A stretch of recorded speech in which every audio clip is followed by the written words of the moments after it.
Iceland শব্দটি শোনার সাথে সাথে অনেকের কল্পনায় ভেসে ওঠে বরফে আচ্ছন্ন একটা দেশের কথা। আর এটির নামে বরফে আচ্ছন্ন ঠান্ডা কোনো জায়গা মনে হলেও দেশটি আসলে প্রাকৃতিক সৌন্দর্যে পরিপূর্ণ।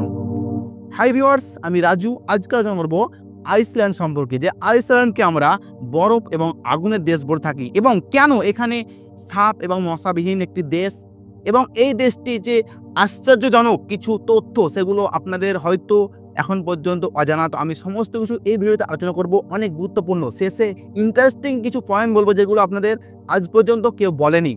তো আপনারা অবশ্যই ভিডিওটি প্রথম থেকে শেষ পর্যন্ত স্কিপ না করে দেখবেন।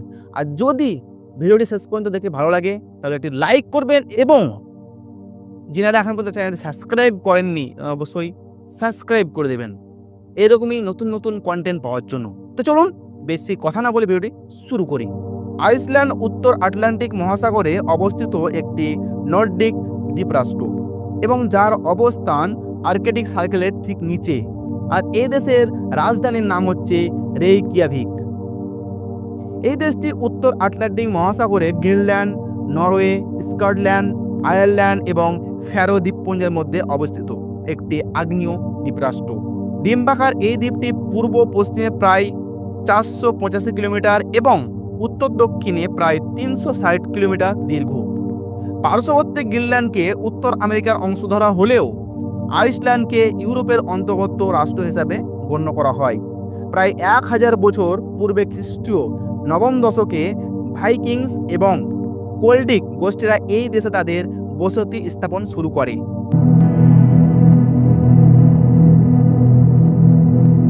আইসল্যান্ডবাসীরা তাদের ভাইকিং ঐতিহ্য নিয়ে বেশ গর্ববোধ করে। আইসল্যান্ড 1918 সালে 1 ডিসেম্বর ডেনমার্ক থেকে সার্বভৌমত্ব লাভ করে এবং 17 জুন 1944 সালে দেশটি প্রজাতন্ত্র গঠন করে। এবং এই দেশটির আয়তন 1,03,000 বর্গ কিলোমিটার, যা আমাদের পার্শ্ববর্তী দেশ বাংলাদেশের চেয়েও ছোট। এবং 2025 রিপোর্ট অনুযায়ী মোট জনসংখ্যা 3,97,000, তাই প্রতি বর্গ কিলোমিটারে এই জনসংখ্যার ঘনত্ব মাত্র 4 জন। এছাড়াও দেশের মোট জনসংখ্যার অর্ধেকেরও বেশি মানুষ রাজধানী রেইকিয়াভিকে বসবাস করে। এজন্য দেশের অনেক জায়গা ফাঁকা পড়ে থাকে। 2023 রিপোর্ট অনুযায়ী আইসল্যান্ডের মাথাপিছু আয় প্রায় $30,000 ছড়িয়েছে এবং আইসল্যান্ডবাসীর মূল ভাষা হলো আইসল্যান্ডিক। প্রায় 1000 বছর পরেও এখানকার ভাষার কোনো পরিবর্তন হয়নি, অর্থাৎ অনায়াসে তারা 1000 বছর পুরনো ভাষা পড়তে পারে। কেননা ভাইকিংদের মুখে প্রাচীন নর্থ ভাষার সাথে আইসল্যান্ড ভাষার পার্থক্য খুবই কম। আইসল্যান্ডের জনসংখ্যার সাক্ষরতার হার প্রায় 99% এবং তারা শিক্ষা ব্যবস্থার উন্নতির উপর অনেক গুরুত্ব দিয়ে থাকে। আইসল্যান্ড তার বিদ্যুৎ এবং ঘরবাড়ি গরম করার প্রয়োজনের জন্য নবায়নযোগ্য শক্তি, বিশেষ করে ভূতাপীয় এবং জলবিদ্যুৎ শক্তির উপর নির্ভর করে। এবং পর্যাপ্ত কৃষি জমি না থাকায় মাছ ধরাই এদেশের মানুষের প্রধান পেশা। এছাড়াও মাছ প্রসেসিং ও রপ্তানি করে এদেশের অনেক বৈদেশিক মুদ্রা আয় করে।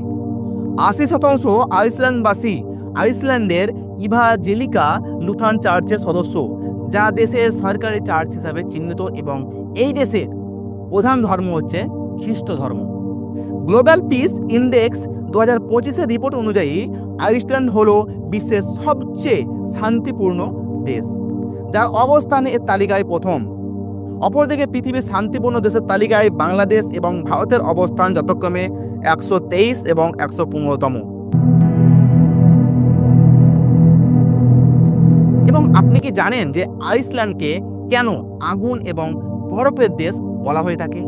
আইসল্যান্ড দেশটি ভূতাত্ত্বিকভাবে অনেকটাই বৈচিত্র্যপূর্ণ। এখানে একদিকে যেমন দেখতে পাবেন ছোট বড় 130টির মতো আগ্নেয়গিরি, তেমনি অন্যদিকে রয়েছে বরফের চাদরে ঢাকা বিস্তীর্ণ হিমবাহ। এবং এই উত্তপ্ত লাভা এবং বরফের বৈপরীত্য সহাবস্থান মানুষের মাঝে এক বিস্ময়ের সৃষ্টি করেছে, যেটা খুব কম দেশেই দেখা যায়। তাই মানুষ আইসল্যান্ডকে অনেক সময় বরফ এবং আগুনের দেশ বলে ডাকে। আইসল্যান্ডের কঠোর এবং অনিয়মিত জলবায়ুর কারণে এদেশে মশা বা সাপ নেই, যা এই প্রাণীদের তাদের জীবনচক্র সম্পন্ন করতে বাধা দেয়। বিশেষ করে তাপমাত্রা দ্রুত পরিবর্তন এবং হিমায়িত অবস্থার উপস্থিতি মশার প্রযোজন চক্রকে ব্যাহত করে এবং সাপের বেঁচে থাকার জন্য এদেশের জলবায়ু খুবই ঠান্ডা। তাই এই দেশে সাপ এবং মশা সহজে টিকে থাকতে পারে না। অনেকের ধারণা আইসল্যান্ডের আবহাওয়ার অত্যাধিক ঠান্ডা, তবে বাস্তবে তা মোটেও সঠিক নয়। দেশটির আবহাওয়া মাঝামাঝি ধরনের, অর্থাৎ বেশি গরমও নয় আবার বেশি ঠান্ডাও নয়। শীতকালে এদেশের গড় তাপমাত্রা -1°C থেকে 4°C মধ্যে হয়ে থাকে।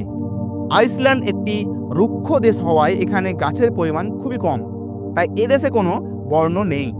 আইসল্যান্ডের পানি এতটাই বিশুদ্ধ যে কোনো প্রকার বিশুদ্ধকরণ প্রতিক্রিয়া ছাড়াই পানি প্রত্যেকের ঘরে ঘরে সরবরাহ করা হয়।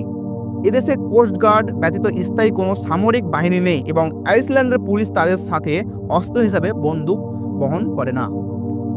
আর এই কারণে সেখানে অপরাধ খুবই কম হয় এবং বড় ধরনের কোনো অপরাধ প্রায় অস্তিত্বহীন।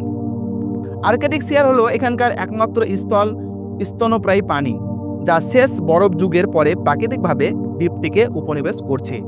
আর এদেশে রয়েছে তাদের কিছু নিজস্ব প্রজাতির ঘোড়া। যদিও এর আকার অন্যান্য ঘোড়াদের থেকে কিছুটা ছোট, তবুও ঘোড়াগুলো তার শক্তি, সহনশীলতা এবং কোমল মোজাদের জন্য পৃথিবীতে সুপরিচিত।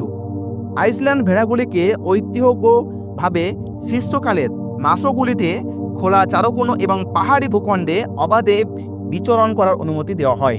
আর এদেশে বেশিরভাগ সমুদ্রকূপ কালো রঙের, যা আগ্নেয়গিরি, কালো বালি এবং ছাই দ্বারা গঠিত, এবং এই সমুদ্র কূলগুলো দেখতে কিন্তু ভীষণ সুন্দর। শীতকালে আইসল্যান্ডের দিনগুলো খুব ছোট হয়ে থাকে, বিশেষ করে দেশের উত্তরাঞ্চলে হয়ে থাকে এটা। উদাহরণস্বরূপ এই দিনটিতে সবচেয়ে ছোট দিন 4 থেকে 5 ঘন্টা সূর্যের আলো থাকে, কিন্তু অপরদিকে গ্রীষ্মকালে দিনগুলো অনেক বড় হয়ে থাকে। আইসল্যান্ডকে পৃথিবীর অন্যতম সুন্দর দেশগুলোর মধ্যে একটি হিসেবে বিবেচনা করা হয়। আপনার মোবাইল ফোন বা কম্পিউটার স্ক্রিনে প্রাকৃতিক দৃশ্যে যেসব সুন্দর ওয়ালপেপার দেখতে পান, তাদের অনেকগুলোই কিন্তু এই আইসল্যান্ডে অবস্থিত। বরফের কনকনে ঠান্ডা, হিমবাহ থেকে শুরু করে আগ্নেয়গিরি, উত্তপ্ত লাভা অথবা বিশাল সুইচ জলপ্রপাত কি নেই এই দেশে। আর এই সব প্রাকৃতিক বৈচিত্র্যতাই এই দেশকে নিয়ে গেছে এক অনন্য উচ্চতায়। ভিউয়ার্স, আজকে ভিডিও এতটাই।